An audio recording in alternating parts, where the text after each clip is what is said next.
Okay, so today is September 29th, and as the season getting towards the fall, and swarm is really slowed down dramatically, and maybe one or two a month if it happens.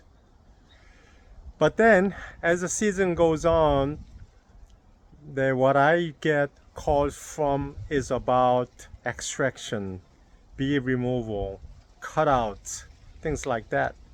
So I got a call, and this about the bees on the tree, and they built a comb, and they started building a nest on the tree, which is kind of unusual. But sometimes after they swarm, they don't have a place to go, and then they have to settle down.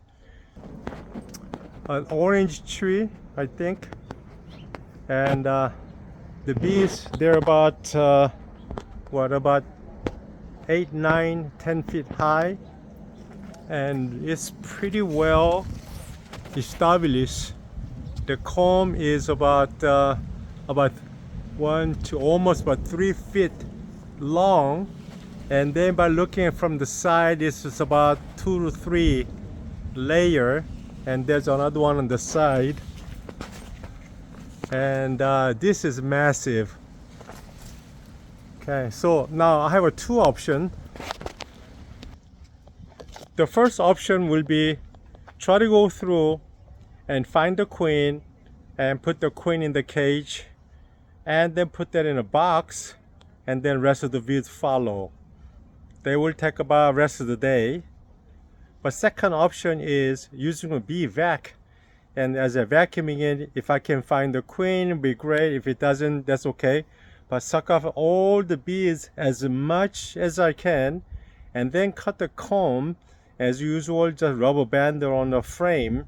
So that way, I just put that in, and then remove all the bees, and then move the apiary and dump the bees into the box, and then they can start the new life, a new now at the new home.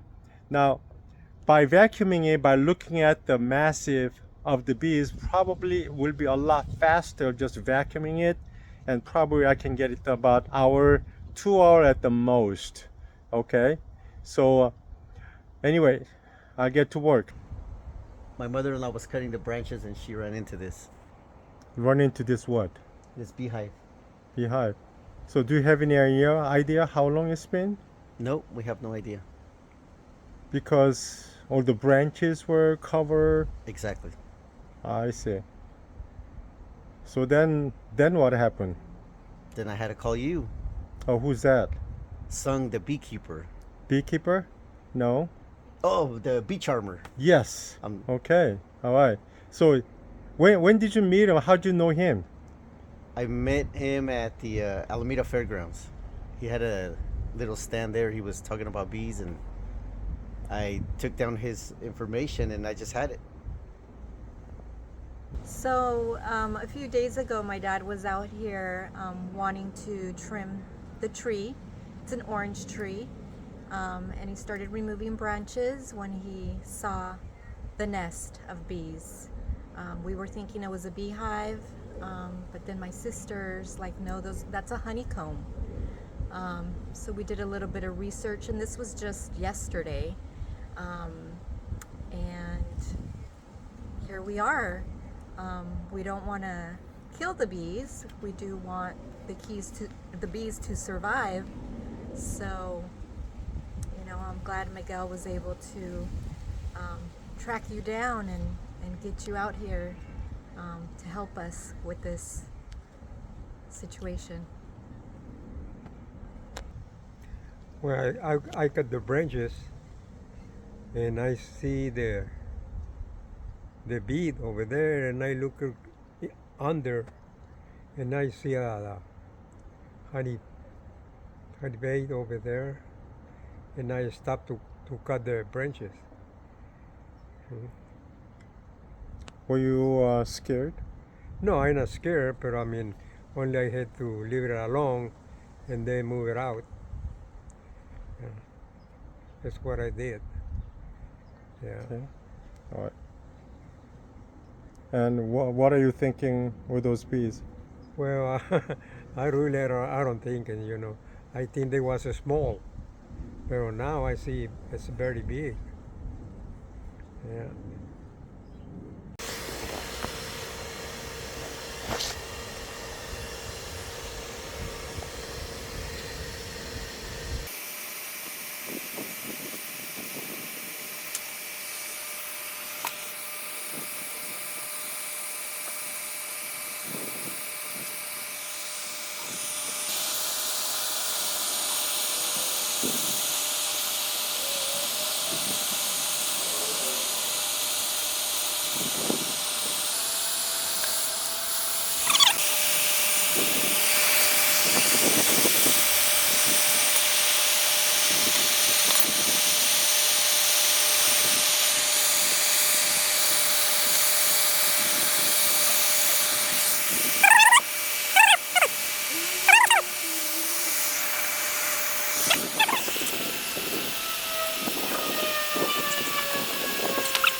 It is important, the orientation.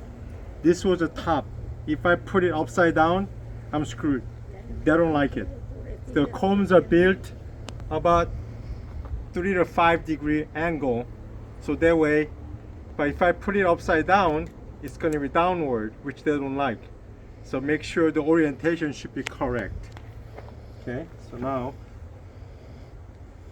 there will be some sacrifice.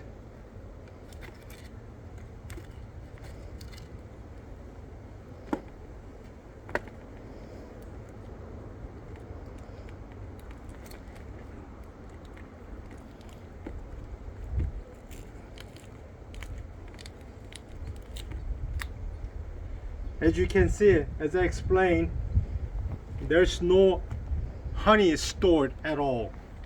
Why? Because they're exposed. So they've been using all the resources to grow and heating.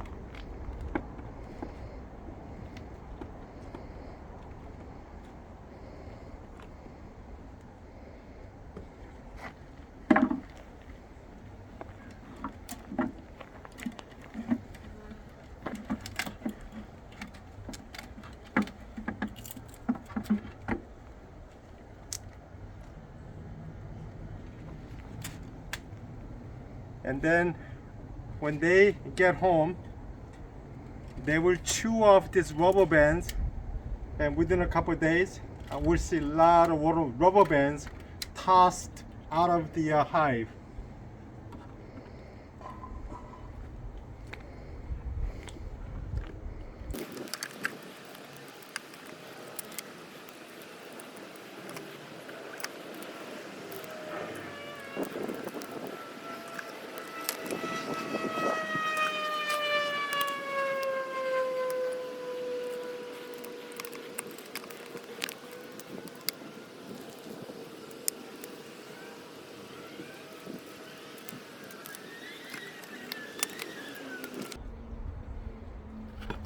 And then now you see the comparison of this